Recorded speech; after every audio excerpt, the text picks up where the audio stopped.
I just wanted to show the new ritual. Now, in the old days, I used to just wash my glasses and my sunglasses when I got in the car. Now, I grab one of these things. I carry the tube in the car, and as I don't wish to be a social menace, I scrub everything down and I tell myself this will cure all the problems of the world. Okay, door handle. It rained last night, so I'm going to assume that the outside door handle's in good shape. Well, shifter, that's the one. So this is what I do, okay? So there's a little bit of moisture left on this stupid thing, so I put it down there like that, and it rides the rest of the way. And this car is just loaded with all the old ones. I'm thinking about a parade when this is over, you know, the victory parade over the virus, and we'll have it like in Manhattan or down in Chicago or something, and everybody will be tossing these out the office windows. Okay. All right, let me back out of the driveway and then we'll be talking some more. Well, I'm on the DuPage County, Cook County line. To my right is DuPage County, and to the left is Cook. It's also the Elmhurst-Berkeley County line. All right, so let's talk about what's happened in the last 24 hours. The big news is the governments are starting to get aggressive towards each other. They're resenting each other. There is loads of miscommunications. There are all sorts of little bits of weirdness going on. Now, it's mostly up in the Northeast for the time being. What is going on is New York City is this giant ant farm, ant complex of people. It's very crowded, very dense, and people there are scared, and they want to get the hay out of town. Well, ordinarily, if you're in New York, what do? You go upstate New York, you go into down to Connecticut, you go over New Jersey, you know, something like that. Well, apparently in Rhode Island, the state troopers there have been directed to stop folks with New York license plates and to verify where they are going, and if these people say they are going to be staying in Rhode Island for the duration, then the police write things up so that this new address can be verified, and the authorities will enforce a 14-day quarantine on those who enter Rhode Island. Now, overnight yesterday, the news was the president was thinking about declaring a 3-state quarantine: New York, New Jersey, and I can't recall the other state. Maybe it was Rhode Island. Well, the governors of those 3 states pushed back, particularly the governor of New York, using some pretty heavy rhetoric, saying, you know, it would amount to warfare had the federal government declare this. Now, the way our system has been set up, it's always been set up, it's the people are supposed to be the government, and then everything comes up from the people. So all our emergency stuff, to a large extent, for like public health, that's all based upon states being in charge. The states reign. The states are supreme. They make decisions for themselves. The federal government would be a consultant. The federal government would be a source of resources. This time around, however, it got to be so big so fast that the template they came up with all those years ago might not be the appropriate way to pursue this. Okay, the other example, which I think I mentioned the other day, Midwest, Northern Plains, stuff like that. Out of Wisconsin, you have communities, counties, visitor bureaus. They're saying, hey, we don't have the ability to take care of you.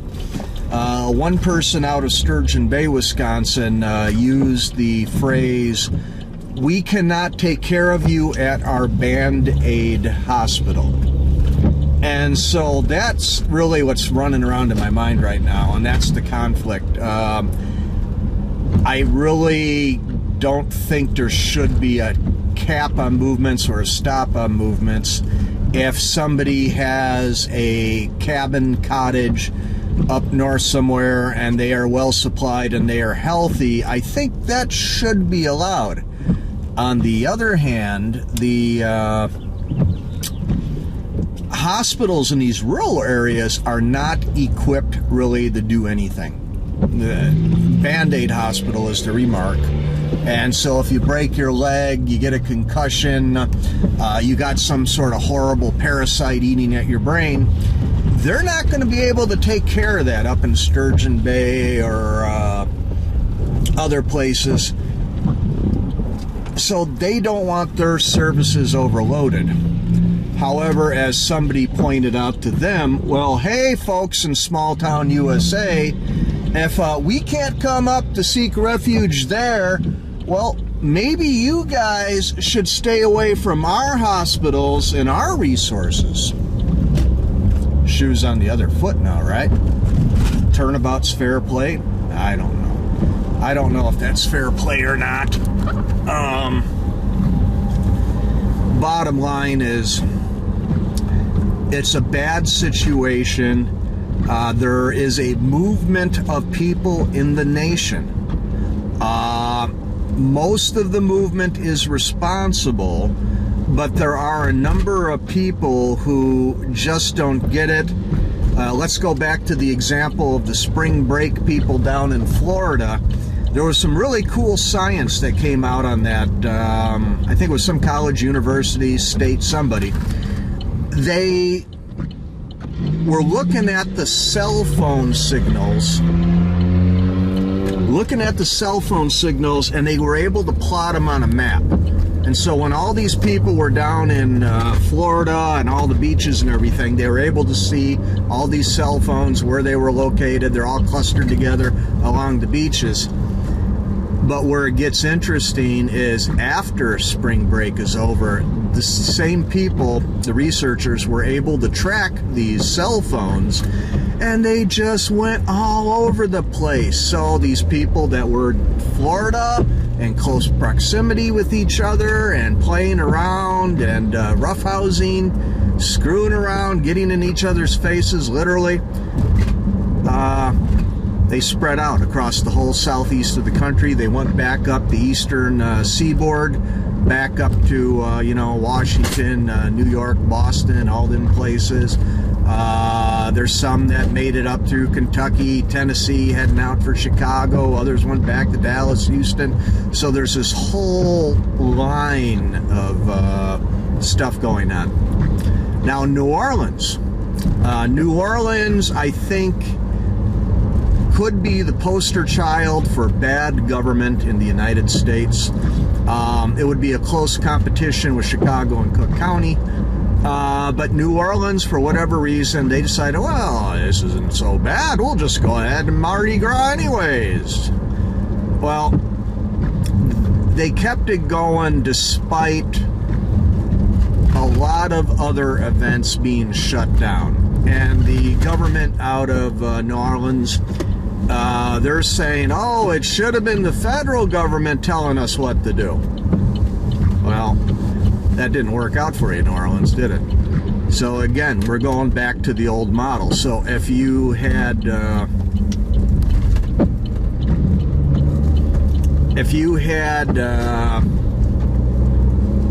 planned for something, it would have been the state model and not the federal model. So New Orleans, Louisiana, all their contingency planning is based upon local reaction. It should have come from the ground up. This is what's really bugging me. You know, it's like all these different people at different levels in government, people that should know better. They are incapable of making decisions beyond what they've been trained on. Yeah, they're inflexible. They're brittle. They've never thought outside the box. Okay, the federal government, customs, they got into trouble a few weeks ago here in Chicago at O'Hare Airport. People are coming back from the great European, everybody got out of Europe. The Americans came back. President shut down all travel. Everybody tried to get back before things got locked down. So they get to Chicago, and I guess there was about 400 people that were locked up in a tiny space awaiting processing by Immigration's Customs. Immigration's Customs, their reps up there, they had a significant failure of common sense when they kept everybody in close proximity, basically on top of each other, while they're all waiting for the processing, which took hours. I know, 3, 4, 5 hours. The mayor of Chicago, governor of Illinois just went ape stuff on the feds for that screw up, that perceived screw up. Well, here's the thing. Chicago owns the airport. The airport is not anything like it's crowded right now because there's a lot less people flying. Chicago owns this airport. They own all the buildings up there, and they have something called keys, which go into the locks. And at any time, the authorities in Chicago could have twisted the arm of ICE and said, hey, gosh darn it, you're not going to keep the people crowded like this. You are going to spread them out, and we are going to furnish, you know, a hangar, another terminal, the basement, the baggage area, something. But Chicago couldn't think beyond the box. And so what they did is they allowed all these people to stay in close proximity. They couldn't do anything about it at the time, but a day later at the press conference, oh, they made it clear that it was totally the federal government's fault. No. Yeah, there's blame to go around, but, you know, common sense is common sense. You know, if the ship is going down, it's probably a good idea to swing the lifeboats out, you know, that sort of thing. People have to think for themselves, and you need to understand that there will be these inflexible bureaucrats, apparatchiks, who cannot see over the horizon. And part of this is going to be you need to avoid getting into that situation in the first place. The other part of it is hey, when you come up against that concrete wall of an inflexible person, how are you going to respond? Do you have recourse? Okay. I'm going to try to keep these things short as the crisis develops. One of the other things going on is the government is cranking down the internet. I'm getting reports that the internet is overloaded, bursting at the seams. We got the same number of people in the world, but apparently the switch from office building type work, factory type work, to having people at home in leisure and working, the system wasn't engineered to process that way. And the system is slowing down. So what's happening is if I have a 90-minute video, and I've done a few of those because I'm known to run my mouth, well, if I have a 90-minute video, it's going to take something like 15 to 20 hours to upload on my, I got AT&T Uverse, which is slightly better than something called dial-up, I think. Alright, so that's why I got to keep them like that. Well, anyways, I'm going to tell you this one story about Elmhurst and what to do when you come up against that wall. Now, I got into a situation with a person at city government. I was intervening on the behalf of a juvenile. There had been a very, very minor dust-up, and this rep, came down on the juvenile exceptionally hard. It was a application of power that was arbitrary. Tyranny is the arbitrary application of power. Well, anyways, family, kid, they're all freaking out. I'm the knowledgeable one that's been around this town forever, and I know where all the bodies are buried, etc., etc., etc. So I went in, and where I made my mistake is I got slightly huffy in front of this person. I didn't scream or yell or swear or anything, but I guess my voice did raise a note or two. Well, this person says, I'm gonna call the police! I'm gonna call the police on you! I'm reporting you to the police! Well, the next day I talked to the cop who had been called, and the cop is like, this is an Elmer's cop.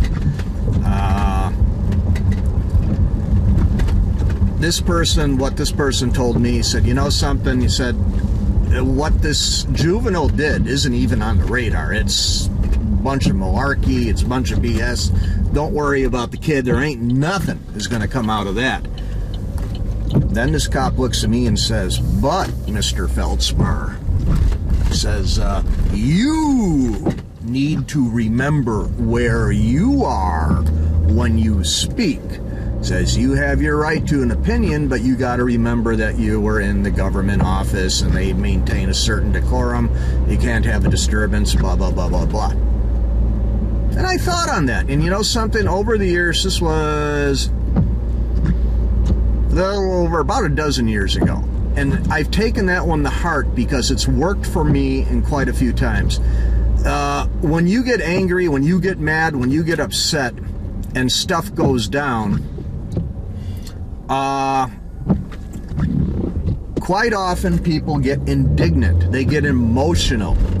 And have you ever seen the posturing? It happens all the time.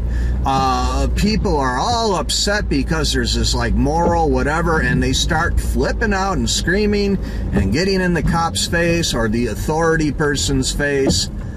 And I thought on that, and I'm like, you know something? Yeah. Getting all bent and indignant does not work. It just does not work, period. Since then, I've been in a number of situations where I was unjustly checked. Not that big of a deal, but you know something? You know you've made it when you get checked out by the entire shift of a police department. About a block up there at the White Hen, I got checked out by the day shift of the Elmhurst Police Department.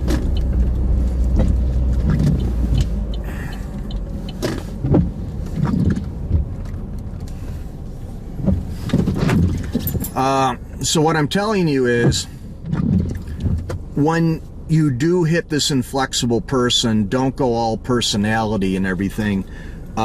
Use logic. Keep your emotions in check. Think everything through. Do not make insults. Do not make threats.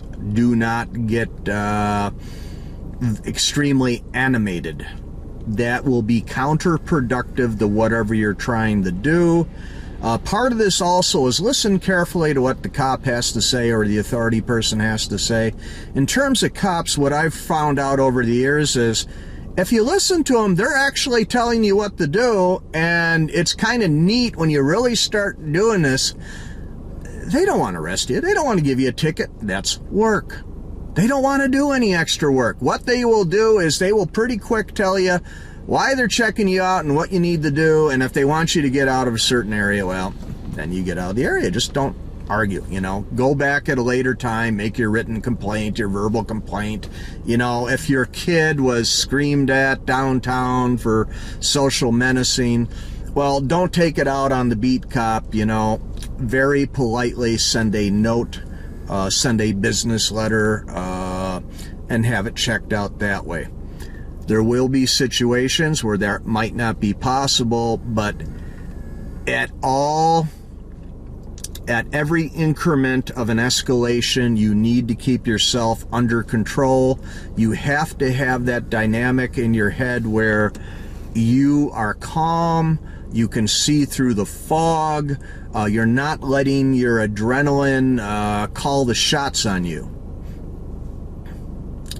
All right, folks, that's it for today. I wish you all well. Be good, stay healthy, and think for yourselves.